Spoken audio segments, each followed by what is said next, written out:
لله نحمده ونستعينه ونستغفره ونستهديه ونؤمن به ونتوكل عليه ونعوذ بالله من شرور أنفسنا ومن سيئات أعمالنا من يهده الله فلا مضل له ومن يضلله فلا هادي له ونشهد أن لا إله إلا الله وحده لا شريك له ونشهد أن سيدنا ومولانا محمدا عبده ورسوله وصلى الله تعالى على خير خلقه محمد وعلى آله وأصحابه وأتباعه وأمته وسلم تسليما كثيرا كثيرا أما بعد فأعوذ بالله من الشيطان الرجيم بسم الله الرحمن الرحيم يا أيها الذين آمنوا اتقوا الله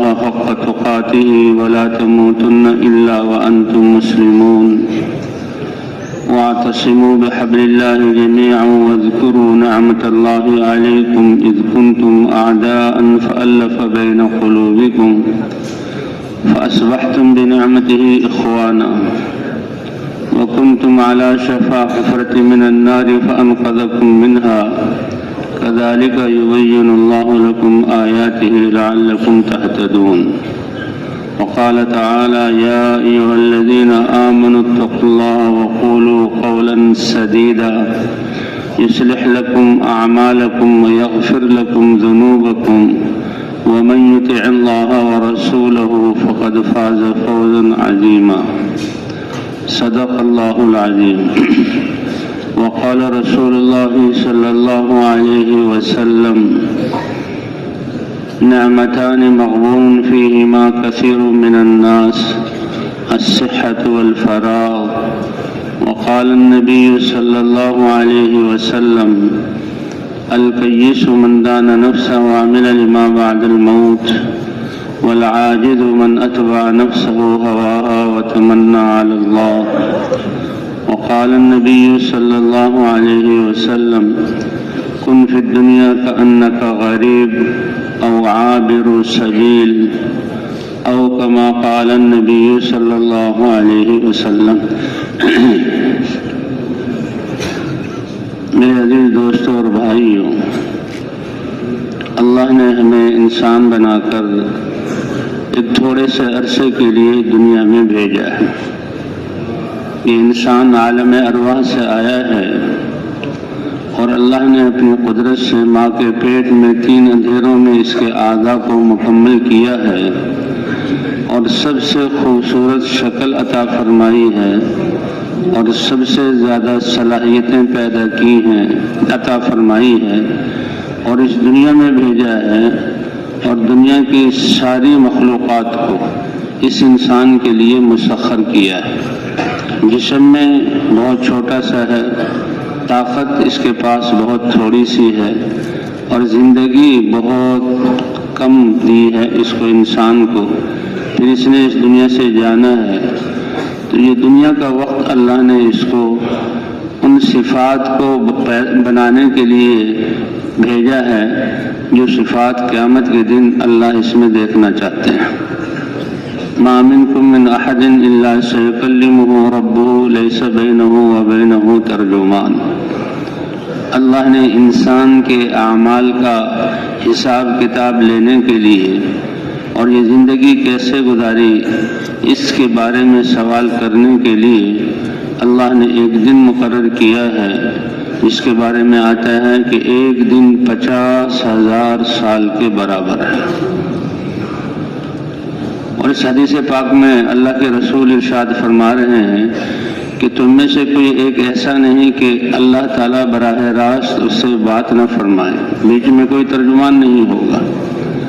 اور اللہ پوچھیں گے اے میرے بندے، کائنات میں سب سے عظیم انسان بنایا تھا، سارے اعضاء تمہیں عطا کیے تھے، نعمتوں کے انبار لگائے تھے، بتاؤ آج کے دن کیا کر کے لائے ہو؟ تو اس دن کا سرمایہ وہ انسان کے دل کا یقین، اللہ کی ذات پر ایمان، اللہ کی معرفت کا نور اور اللہ کی محبت ہے اور اعضاء کا صحیح استعمال ہے۔ تو وہ دائیں بائیں دیکھے گا اور وہ نیکی نہیں دیکھے گا تو افسوس کرے گا۔ تو اللہ نے یہ زندگی عطا فرمائی ہے، جیسے ماں کا پیٹ اعضاء کے کامل کرنے کے لیے اللہ نے جگہ مجھے بنایا ہے۔ جو بغیر آنکھوں کے دنیا میں آ جائے، دنیا والے مل کر اس کو ایسے خوبصورت آنکھیں اور اس میں یہ نور دے نہیں سکتے۔ جو بغیر ہاتھ یا پاؤں کے آ جائے تو دنیا والے وہ یہ اعضاء اس کو دے نہیں سکتے۔ تو اسی طرح یہ دنیا جو ہے صفات کو پیدا کرنے کی جگہ ہے۔ جو بغیر ایمان کے لیے ایمان کے چلا گیا تو قیامت میں تو وہ اللہ کو دیکھ لے گا اور کہے گا اے اللہ میں آپ پر ایمان لے آیا، میں نے آپ کو پہچان لیا، اب دوبارہ زندگی دے دی جائے، اب میں اس کے مطابق عمل کر کے آؤں گا۔ اللہ فرماتے ہیں کہ دوبارہ یہ زندگی نہیں دی جائے گی۔ کلا ہوا کلمۃ، یہ ایسی بات کہہ رہا ہے کہ دوبارہ لوٹا دیا جائے، دوبارہ اس کو لوٹایا نہیں جائے گا۔ اس لیے زندگی وقت تو بہت مختصر سا ہے اور وقت تو بہت تھوڑا سا ہے، لیکن بہت قیمتی ہے کہ اگر بالغ ہونے کے بعد چند گھڑیاں بھی ملی تو وہ وقت اس میں ایمان اور اعمال اعضاء کا صحیح استعمال اگر انسان نے اس وقت کو اس طرح گزارا تو وہ کامیاب ہو جائے گا۔ ایک واقعہ آیا ہے کہ روم سے لڑائی کے وقت اب روم والے شکست کھا رہے ہیں، مسلمانوں کی تعداد گنتی کے اعتبار سے بہت تھوڑی ہے اور مسلمانوں کے جسم فقر و فاقے کی وجہ سے بہت کمزور ہیں اور ہتھیار نہ ہونے کے برابر ہیں، لیکن بڑی بڑی فوجوں کے مقابلے میں اللہ ان کی مدد کر رہے ہیں، ان کو فتح عطا فرما رہے ہیں۔ فرمایا میدانوں میں اترنے کے بعد ہمیں اتنی دیر میں فتح ہو جایا کرتی تھی جتنی دیر میں اونٹنی کا دودھ دوہنے والا کھڑے ہو کر دودھ دوہتا ہے، اور گائے اور یہ بھینس اور یہ اونٹنی کی عادت ہے یہ دودھ کو چڑھا لیتے، تھن خشک ہو جاتے ہیں تو برتن کو رکھ کر تھوڑی دیر کے لیے وہ سہلاتا ہے، پھر دودھ اتر آتا ہے، پھر وہ دودھ دوہنا شروع کر دیتا ہے، تو یہ چند منٹ کا فاصلہ ہوتا ہے۔ فرمایا ایمان والے صحابہ کرام جو میدانوں میں اللہ کا پیغام پہنچانے کے لیے اترتے تھے اور سامنے والی فوجیں اور بادشاہ اور قومیں اپنی نادانی میں ان خیرخواہوں کے مقابلے میں آ کر ان سے جنگ کرنا چاہتی تھی تو اللہ تعالیٰ اس صحابہ فرماتے ہیں کہ اس تھوڑی سی دیر کی مقدار میں جتنی دیر وہ سہلاتا ہے اللہ ان کو فتح دے دیا کرتے تھے، اس لیے کہ اللہ کی مدد ان کے ساتھ تھی۔ اور وہ یہ کہتے تھے، اب صحابہ کرام کا مدینے سے نکلنا، صحابہ کا حضور صلی اللہ علیہ وسلم صحابہ کی تشکیل کس جذبات سے اور کس خیر خواہی سے اور کس پیغام کو لے کر وہ جاتے تھے۔ ان کا مقصد ملک گیری نہیں تھا، ان کا مقصد تختوں کو اور جو ہے بادشاہ خزانوں کو حاصل کرنا نہیں تھا، وہ تو اللہ نے، اللہ کے رسول نے دنیا کی بے وقتی بتلا دی تھی اور سمجھا دیا تھا کہ دنیا کی قیمت اللہ کی نظروں میں کچھ نہیں۔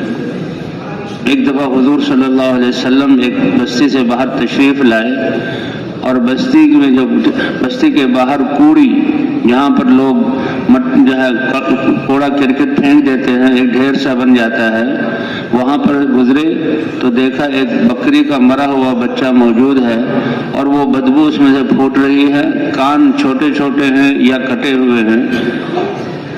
تو حضور صلی اللہ علیہ وسلم رکے اور صحابہ کرام سے پوچھا، اے میرے صحابہ یہ بتاؤ تم میں سے کوئی اس بکری کے مرے ہوئے بچے اور چھوٹے کانوں والے بچے کو 1 درہم دے کر خریدنے کے لیے تیار ہے؟ صحابہ کرام نے بہت زیادہ فرمایا، یا رسول اللہ یہ اگر زندہ بھی ہوتا تو بھی ہم اس کو 1 درہم کا نہ خریدتے کہ نسل اس کی جو ہے ادنا گھٹیا ہے، یہ چھوٹے کان والا ہے، چہ جائے کہ یہ مر گیا اور مر کے پھول رہا ہے اور بدبو اس سے پھوٹ رہی ہے، نہ دیکھنے کے قابل ہے نہ یہاں ٹھہرنے کے قابل ہے، بدبو پھوٹ رہی ہے۔ فرمایا اتنا زیادہ اس سے کراہت تو سنو یہ دنیا تمہارے رب کے ہاں اس سے بھی زیادہ بے قیمت ہے۔ تو وہ انسان کتنے نقصان میں ہے جو اللہ کی دی ہوئی صلاحیتوں کو اس دنیا کی اس مرے ہوئے بکری کے بچے سے بھی گھٹیا دنیا، تو یہ تو پوری دنیا کی مثال دی ہے۔ اب جو اس کے پاس اسباب، دکان، کارخانہ اور مکان اور زمینیں ہیں، اس کی کیا حیثیت ہے؟ تو اسی لیے حضور صلی اللہ علیہ وسلم نے ایک کسوٹی دی ایمان والوں کو کہ اگر اپنے آپ کو آزمانا ہے کہ ہم عقل مند اور فائدہ حاصل کرنے والے لوگوں کی لائن میں ہیں یا دوسری قسم میں سے ہیں، فرمایا الکیس من دان نفسہ وعمل لما بعد الموت۔ عقل مند انسان وہ ہے جو اپنے نفس کو قابو کر لے اور اللہ کے لائے ہوئے دین کے تابع کر لے، عقل مند ہے وہ انسان۔ والعاجز من اتبع نفسہ ہواہا، اور بے وقوف ہوگا وہ انسان کہ جو اللہ کی دی ہوئی صلاحیتیں اور اپنی جان کو نفس کی خواہشات کے پیچھے لگائے اور خرچ کرے اور اللہ سے بڑی بڑی امیدیں رکھے۔ تو اس لیے بھائی اللہ نے یہ زندگی تھوڑی سی عطا فرمائی ہے اور ایک بہت بڑے مقصد کے لیے، وما خلقت الجن والانس الا لیعبدون، ہم نے انسان اور جنات کو اپنی عبادت کے لیے پیدا کیا۔ یہ سب سے بڑا اعزاز ہے کائنات میں اس انسان کے لیے کہ ساری کائنات کو تو اللہ فرماتے ہیں ہم نے جب انسان کو بھیج دیا تو ہم نے انسان کے لیے مسخر اور خدمت میں لگا دیا۔ کیوں؟ انسان کو اللہ نے سب سے بڑی مقصد اپنی عبادت کے لیے بھیجا۔ عبادت کیا ہے؟ کہ من چاہی زندگی سے نکل کر رب چاہی زندگی پر آنا۔ نفس تو یہ انسان کا دشمن ہے، اس میں یہ خواہشات ہیں، ان خواہشات کو قربان کر کے اللہ کے اوامر کو پورا کرنا، اسی پر اللہ نے دنیا کا اطمینان اور مسائل کا حل اور عزت والی زندگی اور موت کے وقت اللہ کی مدد اور قبر میں آرام اور آخرت کی کامیابی رکھی ہے۔ فرشتوں میں نفس ہے ہی نہیں، خواہشات ان میں ہے ہی نہیں، اس لیے وہ عبادت میں لگے ہوئے ہیں، ان کو کوئی اجر نہیں، وہ تو جو اللہ نے حکم دیا وہ پورا کرتے ہیں۔ انسان کی فضیلت اسی لیے ہے کہ انسان میں اللہ نے روح بھی رکھی ہے اور نفس بھی رکھا ہے اور مقابلہ رکھا ہے۔ جی ہاں، فَأَمَّا مَنْ طَغَى وَآثَرَ الْحَيَاةَ الدُّنْيَا فَإِنَّ الْجَحِيمَ هِيَ الْمَأْوَى، جو نفس کی اصلاح نہ کرے، اللہ کے حکم کے تابع نہ کرے اور اس کو مہذب نہ کرے، سدھارے نہیں، تو وہ تو سرکشی کرے اور دنیا کی زندگی کو سب کچھ سمجھے، اللہ کی دی ہوئی زندگی اور صلاحیتوں کو اور نعمتوں کو دنیا کے بنانے کے لیے خرچ کرے، تو پھر اس کا ٹھکانہ تو جہنم ہے۔ نہ وہ آخرت کو جانتا ہے، نہ آخرت پر ایمان رکھتا ہے۔ اللہ ہم سب کی حفاظت فرمائے۔ اور جو اپنے رب کے سامنے کھڑے ہونے سے ڈرے، جیسے کسی کو کوئی بڑا آدمی مال دیتا ہے کہ بھئی اس سے فلاں چیز خرید کے لاؤ، تو عقل مند اور سمجھدار اور وفادار جو ہے غلام اور نوکر، وہ تو ایک پائی کا حساب کرتا ہے اور جو حکم دیا اس کو خرید کر لاتا ہے، مالک کو دیتا ہے۔ تو اسی طرح یہ اللہ تعالی ہم سے پوری زندگی کے ایک سانس کا اور اللہ تعالی جوانی کا اور ایک دی ہوئی نعمت کا اللہ حساب لیں گے۔ ان السمع والبصر والفؤاد كل اولئک کان عنہ مسئولا۔ تمہیں انسان بنا کر، اتنی عظیم مخلوق بنا کر، ایسی خوبصورت شکل دے کر اور یہ تمہیں صلاحیتیں دے کر، تمہیں کان دیے سننے کی طاقت، تو اس میں تم آزاد نہیں ہو، بلکہ اس کان کے بارے میں پوچھا جائے گا کہ دنیا میں تم نے کیا سنا۔ آنکھ دیکھنے کی جو ہے اللہ تعالیٰ نے دیکھنے کے لیے دی، پھر ایک نعمت میں کتنی زیادہ نعمتیں۔ آنکھ کا صرف دیکھنا نہیں، دیکھنا، رنگوں کو پہچاننا، فاصلوں کو پہچاننا، ایک نعمت کے اندر کتنی نعمتیں اللہ نے رکھی ہوئی ہیں۔ تو فرمایا کہ تمہاری یہ آنکھ اور تمہارے یہ کان اور تمہارا یہ دل، عقل، سب سے قیمتی چیز اللہ نے عقل دی اور انسان کو باقی کائنات پر اللہ نے فضیلت بخشی ہے، اس کے بارے میں پوچھا جائے گا۔ تو بھائی اللہ تعالیٰ نے یہ مختصر سی زندگی دی ہے اور دنیا میں بھیجا ہے تو یہ مختصر زندگی لیکن بہت قیمتی زندگی ہے، بہت قیمتی زندگی ہے۔ اور اسی پر دنیا اور آخرت کے جو ہے حالات کا کامیابی اور ناکامی کا فیصلہ ہونا ہے۔ اسی لیے اللہ تعالیٰ نے فرمایا کہ جو آدمی رب کے سامنے کھڑے ہو کر جو حساب کتاب ہوگا اس سے ڈرا اور اپنے نفس کو اس کی خواہشات سے روک لیا، بس موت بیچ میں دروازہ ہے، اس کے بعد آخرت کی طرف چلا جائے گا اور اللہ تعالیٰ قیامت کے بعد اس کو ہمیشہ ہمیشہ کی جنت عطا فرمائے گی۔ وَأَمَّا مَنْ خَافَ مَقَامَ رَبِّهِ وَنَهَى النَّفْسَ عَنِ الْهَوَى فَإِنَّ الْجَنَّةَ هِيَ الْمَأْوَى۔ وَأَمَّا مَنْ طَغَى، جو سرکش ہو گیا اور اپنی مرضی پہ چلنے والا بنا اور دنیا کی زندگی کو سب کچھ سمجھا، حالانکہ اللہ نے انبیاء بھیجے، دین اتارا، انبیاء آئے اور بتایا اور آخرت کو بیان کیا، لیکن اس نے دنیا کو سب کچھ سمجھا اور دنیا کی زندگی کو ترجیح دی، تو اللہ ہماری حفاظت فرمائے، پھر ہمیشہ ہمیشہ کی جہنم اس کا ٹھکانہ ہے۔ تو یہ دنیا کی زندگی اللہ تعالیٰ نے ہمیں ایمان اور اعمال اور آخرت کا مایہ تیار کرنے کے لیے دی ہے، صفات جو ہے بنانے کے لیے دی ہے۔ اسی لیے حدیث پاک میں حضور صلی اللہ علیہ وسلم نے فرمایا، اے انسانوں، ان اللہ لا ينظر الى صورکم ولا الى اموالکم، اللہ تمہاری شکلوں اور صورتوں کو نہیں دیکھتے، یہ تو اللہ نے بنائی ہے، مختلف شکلیں دی ہیں، مختلف رنگ دیے ہیں، اس میں تمہارا کوئی اختیار نہیں، اور نہ تمہارے مالوں کو دیکھتے ہیں کہ یہ مال اور مادی شکلیں یہ تو دنیا کا نظام چلانے کے لیے یہ تقسیم ہے، اس پر کامیابی کا دار و مدار نہیں، اس پر کامیابی کو دار و مدار، یہ تو خود بے جان ہے، یہ تو خود مخلوق ہیں۔ ایک گھر میں ایک نابینا ہو، دیکھنے والا نہ ہو تو سارے گھر والوں کے لیے مسئلہ ہے، لیکن انسانیت کی بنا پر اس کی خدمت کرتے ہیں اور اس کو لے کر چلتے ہیں۔ تو ایک اندھا ہو تو ایک مسئلہ ہے، بھائی 10 اندھے جمع ہو جائیں تو یہ 10 مسائل ہو جائیں گے۔ تو مخلوق کی مثال بھی بے جان ہے، نہ نفع دے سکتی ہے نہ نقصان دے سکتی ہے، اندھی ہے۔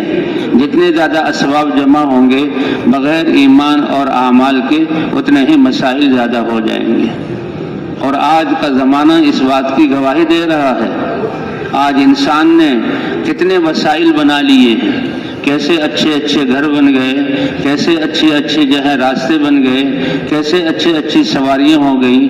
آج کے لباس کو پچھلے 50 سالوں کے لباس کے سامنے مقابلہ کیا جائے تو کتنی قسم کے انسان نے لباس بنا لیے اور کیسی سواریاں بنا لی۔ کھانا پینا اور رہائش گھر اور سواری یہ انسان کی ضروریات ہیں، یہ انسان نے اس میں کتنی ترقی کر لی، لیکن مسائل زیادہ ہو گئے اور انسان پریشان ہو گئے۔ کیوں؟ اس لیے کہ وسائل کا بڑھانا اس میں کامیابی نہیں ہے۔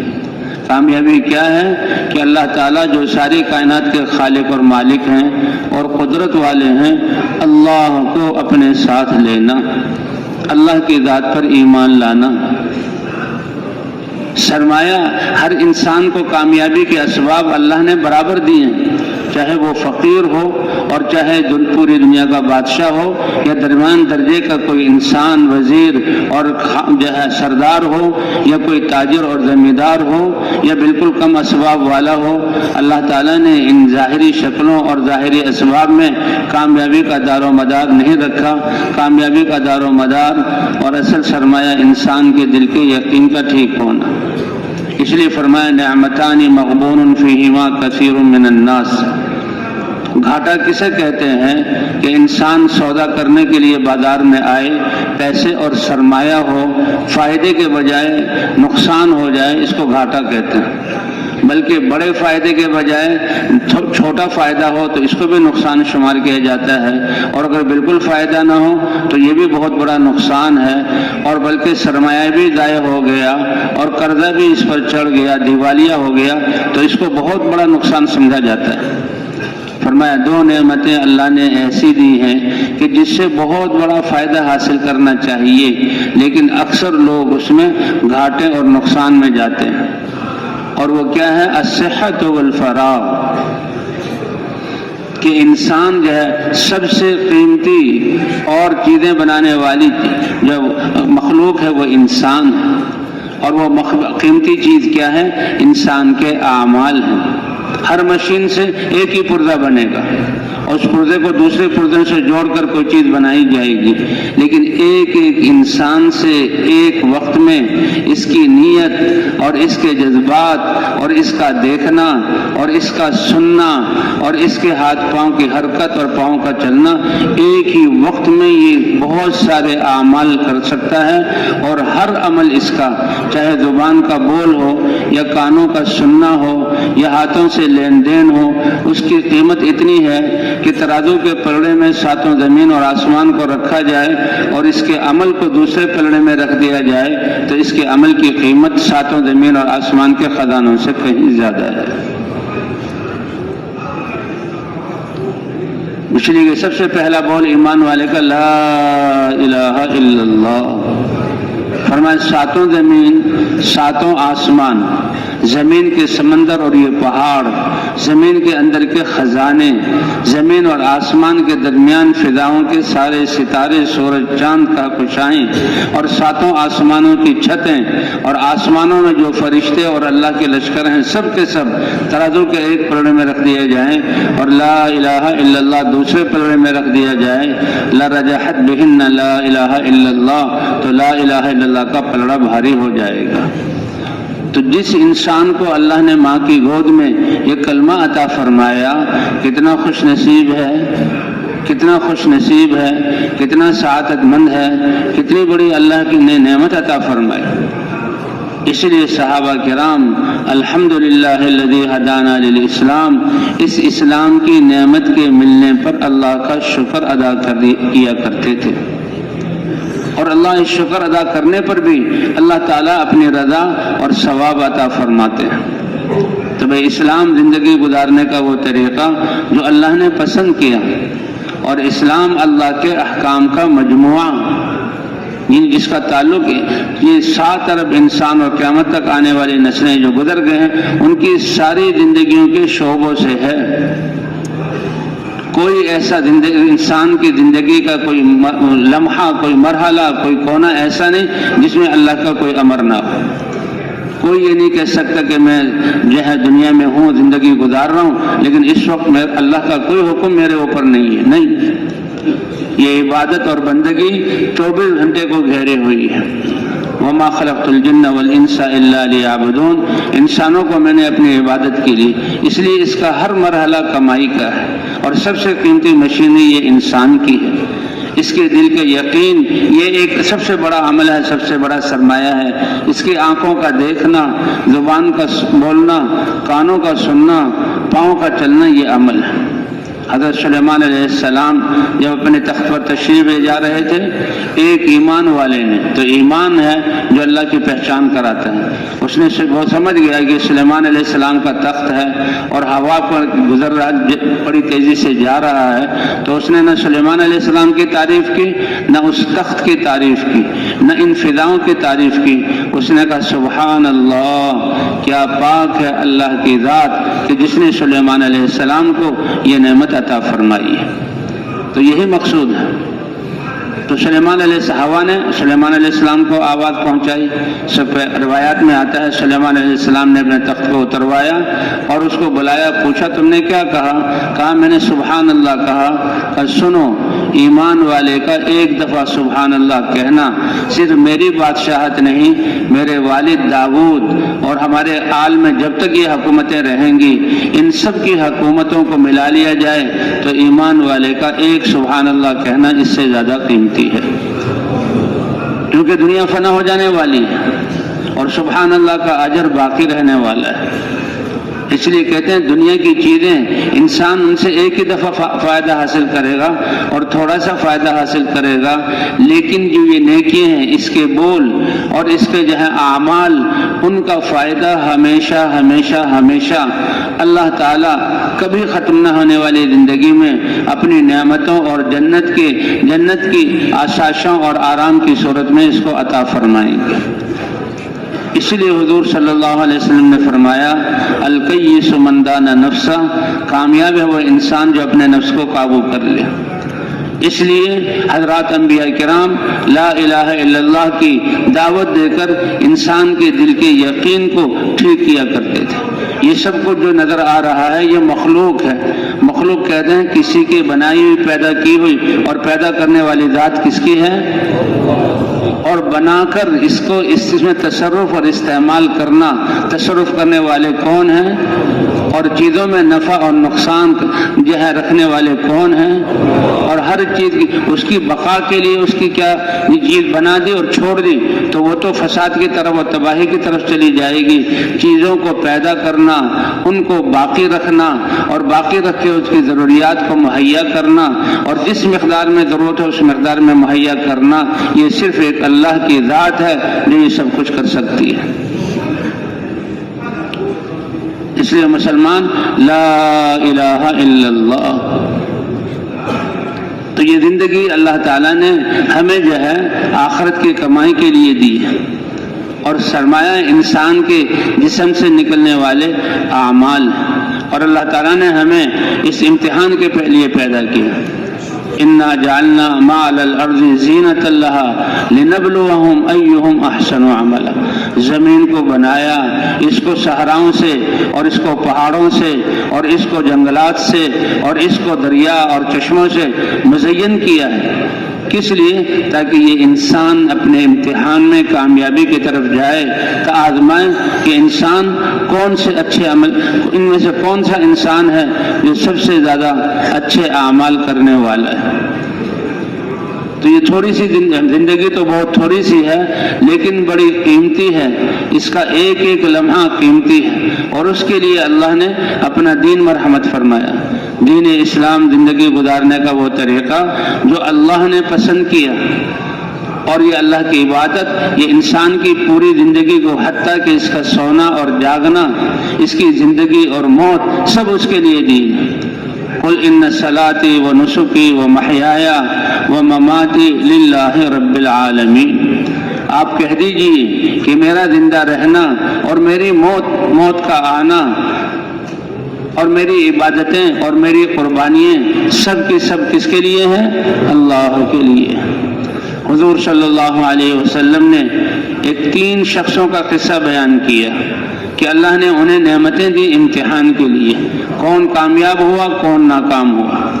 فرمایا ایک جگہ پر ایک زمانے میں 3 آدمی تھے. اللہ نے ان کو نعمتیں دے کر آزمانا چاہیا. ایک آدمی تھا کہ جس کے جسم پر کوڑ تھا، یعنی جسم پیپ سے نکلتی تھی، بدبو اس سے آتی تھی، کھال اس کی جگہ جگہ گلی ہوئی تھی، اور جس مجلس میں بیٹھتا لوگ دور چلے جاتے. بڑی دشوار زندگی تھی. لیکن یہ بھی اگر ایمان اور اعمال والا ہو اللہ اس کو اس حال میں کامیاب کر دیں گے. تو بہرحال اللہ نے اس کو ایک وہ کوڑی تھا اور ایک اندھا تھا اور ایک گنجا تھا. فرشتہ انسان کی صورت میں آیا. سب سے پہلے وہ جو کوڑی تھا جس کا جسم پورا داغ تھا کہ بھائی تمہیں کون سی چیز پسند ہے؟ فرمایا کہ یہ جو کوڑ کی وجہ سے بڑے پریشان ہوں اور بڑی جو ہے ذلت محسوس کرتا ہوں، اللہ مجھے اچھی کھال دے دے. کیونکہ یہ فرشتہ تھا، اللہ نے بھیجا تھا. ہاتھ پھیرا تو بہت خوبصورت اور چمکدار کھال اللہ نے اس کو عطا فرما دی آن کی آن میں. تو یہ بہت خوبصورت کھال اور حسن بھی عطا فرمایا. اور اس کے پاس 3 جانور تھے. اونٹنی تھی گابن، اور گائے تھی گابن، اور جو ہے بکری تھی. تو اونٹنی دے دی کہ یہ لے لو، اللہ کی ایک نعمت ہے اور اس سے اپنی زندگی کا نظام چلاؤ اور دیکھو اللہ کو یاد رکھنا. تو چلا گیا، اس نے اونٹنی کو لے لیا اور اس کو تو سب سے بڑی اور سب سے عظیم دولت مل گئی کہ اس کو خوبصورت کھال اللہ نے فرشتے کے ذریعے عطا فرما دی اور زندگی بسر کرنے لگا. لیکن یہ امتحان شروع ہو گیا. پھر دوسرے کے پاس گیا جو گنجا تھا. اس سے پوچھا بھائی تمہیں کیا نعمت چاہیے؟ اس نے کہا اس سر کے گنجے پن کی وجہ سے میں اپنے آپ کو بہت جو ہے ہلکا محسوس کرتا ہوں. احساس کمتری میں لوگوں کی باتیں سننی پڑتی ہے. اب یہ سر کے بال، یہ خوبصورت بال اور ان کا یہ رنگ، یہ بھی اللہ کی کتنی بڑی نعمت ہے. تو کہا مجھے تو بال چاہیے. فرشتے نے ہاتھ پھیرا تو بڑے خوبصورت بال اس کو مل گئے. اور صرف اتنا ہی نہیں، فرشتے نے گابن گائے بھی دے دی کہ اس گائے کو پالو اور اپنی زندگی کا نظام چلاؤ. اور یہ سب امتحان کے لیے. پھر اندھے کے پاس آیا کہ تمہیں کیا چاہیے؟ کہ میں تو اندھا ہوں، مجھے کچھ پتہ ہی نہیں، مجھے جو ہے اللہ آنکھیں دے دے۔ تو فرشتے نے ہاتھ پھیرا، آنکھیں مل گئی۔ ابھی کچھ دنوں پہلے یہاں ایک ساتھی آئے اور وہ انہوں نے چلا لگایا، انہوں نے کہا میں نے عمر کے 20-25 سال نابینا پن میں گزارے، میری آنکھیں نہیں تھیں، لیکن کسی ملک میں گئے، وہاں کوئی علاج ہوا، کسی کی آنکھ کوئی لگی، ایک آنکھ، تو مجھے تو روشنی مل گئی۔ آنکھ ملنے کے بعد مجھے پتہ لگا کہ دنیا یہ ہے، پہلے تو اندھیرا ہی اندھیرا تھا۔ 15-20-25 سال زندگی گزارے، انسانوں میں رہ رہا ہوں، ماں باپ بھی ہیں، سارے لوگ ہیں، لیکن مجھے نہیں پتا دنیا کیا ہے، بس اندھیرا ہی اندھیرا ہے۔ چل بھی رہا ہوں، کھا بھی رہا ہوں، پی بھی رہا ہوں، لوگوں کو جانتا بھی ہوں، ہاتھ لگا کے پہچان بھی لیتا ہوں، لیکن یہ نظر یہ کتنی بڑی اللہ کی نعمت ہے۔ بس اللہ نے مقدر رکھا تھا، آنکھ ملی تو مجھے تو اب ساری دنیا نظر آئی، تو یہ اللہ کی نعمت ہے۔ تو اس نے کہا مجھے آنکھیں چاہیے، فرشتے نے ہاتھ پھیرا، بینائی آ گئی اور اس کو بکری بھی دے دی اور چلے گئے۔ اب تینوں نے زندگی گزارنا شروع کی۔ بہت عرصے بعد پھر اللہ نے، کیونکہ امتحان کے لیے سب کچھ ہوا تھا، اب اللہ نے فیصلہ کرنے کے فرشتے کو بھیجا۔ تو فرشتہ سب سے پہلے اس آدمی کے پاس آئے، حدیث میں یہ سارا قصہ مذکور ہے، اور جو کوڑی تھا اس کے پاس، اور آیا ایک سائل کی صورت میں، ایک محتاج کی صورت میں۔ اس لیے حدیثوں میں آتا ہے کہ جو یہ مانگنے والے اور محتاج کے جن کے پاس اسباب نہیں ہیں، ان کی یہ شکل کبھی ان کی دل میں تحقیر نہ کرنا، کبھی ان کو اپنے سے گھٹیا نہ سمجھنا، اور کبھی جب تمہارے پاس مانگنے آئے ان کی تذلیل نہ کرنا۔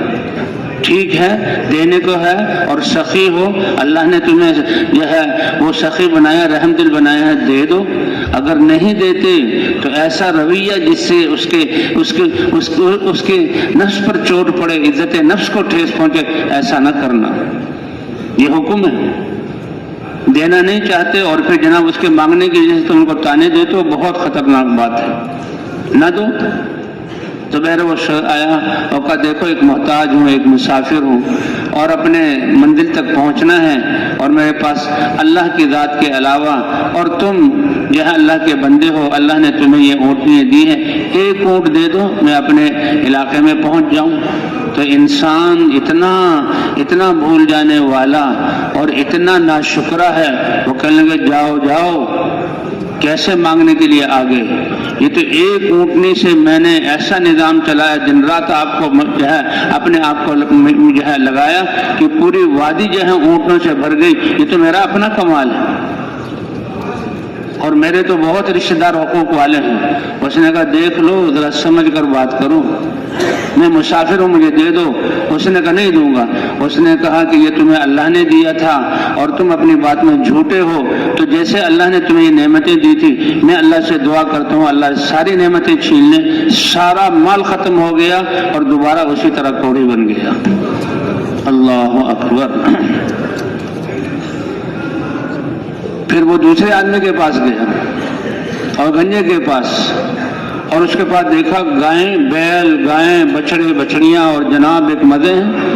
اللہ فرماتے ہیں انسان یہ جانور تم سے زیادہ طاقتور بڑے جسم والے بنائے اور تمہارے تابع کر دیے، اپنے باڑوں میں ان کو باندھتے ہو اور ان کو چرانے کے لیے لے جاتے ہو، یہ ایک زینت ہے، یہ اللہ کا تم پر انعام ہے۔ ان کا دودھ تم، اب ان جانوروں کے یہ گائے بھینس دودھ کتنی بڑی اللہ کی نعمت ہے، تم سوچتے نہیں کہ یہ جو ہے بھینس اور گائے اور یہ اونٹنی اور بکری گھاس کھاتے ہیں اور اس کے جسم میں گوبر بنتا ہے اور اس کے جسم میں خون بنتا ہے، گوبر بھی ناپاک، خون بھی ناپاک، گوبر کتنا بدبودار اور خون بھی کیسا جو ہے دیکھ کر انسان کو کراہت آتی ہے، اور اس کے بیچ میں سے کتنا سفید اور یعنی مزیدار اور میٹھا دودھ میں تمہارے لیے نکالتا ہوں۔ کبھی بھی کسی جانور سے دودھ نکالتے ہوئے یہ نہیں جو ہے انسان محسوس کرتا آج تو گوبر کی بو اس میں آ رہی ہے، آج تو خون کی آمیزش اس میں ہو رہی ہے، اگر یہ ہو تو انسان دودھ استعمال ہی نہیں کر سکتا۔ اللہ نے یہ کہ بھی ہم نے من بین فرث ودم لبنا خالصا سائغا للشاربین، اور یہ تو بڑے جانور ہیں، اللہ نے شہد کی مکھی کہ شہد کی مکھی، اس کا چھوٹا سا پیٹ، اور اس پیٹ کے اندر اس کا کھانا ہضم ہو کر بیٹ بھی بن رہا ہے، اور اسی جو کھا رہی ہے وہ اسی سے اس کا خون بھی بن رہا ہے، اور اسی سے چھوٹے سے پیٹ کے اندر تمہارے لیے اللہ شہد بھی بنا رہے ہیں۔ ہاں، تمہارے لیے شہد، چھوٹے سے پیٹ، کیسے قدرت والے، کیسے قدرت والے۔ ایک چھوٹی سی چیونٹی، ایسی چیونٹی انسان کو نظر بھی نہ آئے، اور کہتے ہیں کالے رنگ کی چیونٹی ہو، کالے رنگ کی چٹان ہو، کالی رات سیاہ رات ہو، اور کالی آندھی چل رہی ہو، اللہ ایسے علم اور قدرت والے ہیں کہ اس چیونٹی کو عرش سے اللہ تعالیٰ اس چیونٹی کو دیکھتے ہیں، اور اس چیونٹی کے چلنے کی آہٹ کو اللہ سنتے ہیں، اور اس چیونٹی کے اندر جو نظام چل رہا ہے اللہ اس کو جانتے ہیں، اس کے اندر غذا کا ہضم ہونا، اس کے اندر دوسری چیونٹی کا مادہ بننا، یہ کون کرنے والے ہیں؟ کیسے قدرت والے ہیں۔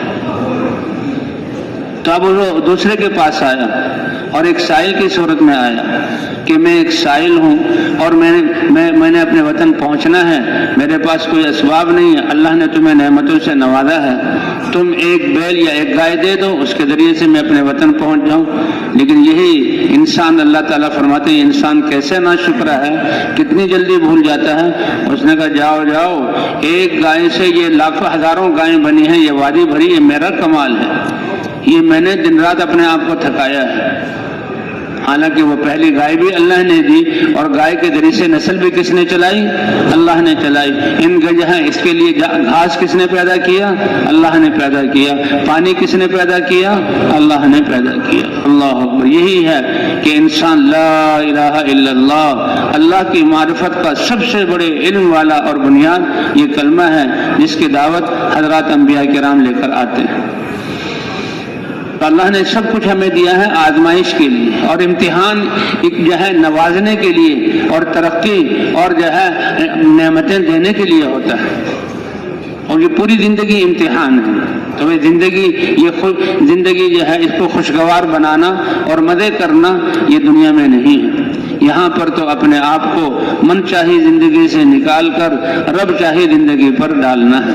کلا یؤمن احدکم حتی یکون ہواہ تبعا لما جئت بہ، تم میں سے ایمان کے کمال کو اور ایمان کی حلاوت کو پا نہیں سکتا جب تک کہ ساری خواہشات کو اللہ کے اتارے ہوئے دین کے تابع نہ کر دے۔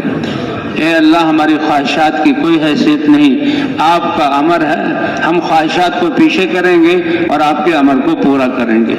اس لیے فرمایا وَلَكُمْ فِيهَا مَا تَشْتَهِي أَنفُسُكُمْ وَلَكُمْ فِيهَا مَا تَدَّعُونَ، تم اپنے نفس کی خواہشات کو جو تمہیں ہلاکت کی طرف لے جانے والی ہیں، اللہ کے امر کی وجہ سے چھوڑو گے اور اللہ کی چاہت کو پورا کرو گے، اللہ دنیا میں بھی عزت دیں گے، اللہ دنیا میں بھی اطمینان دیں گے، اللہ دنیا میں بھی کامیابی والی زندگی دیں گے، اور پھر جنت کی صورت میں اللہ اپنی شان کے مطابق تمہاری خواہشات کو پورا کریں گے۔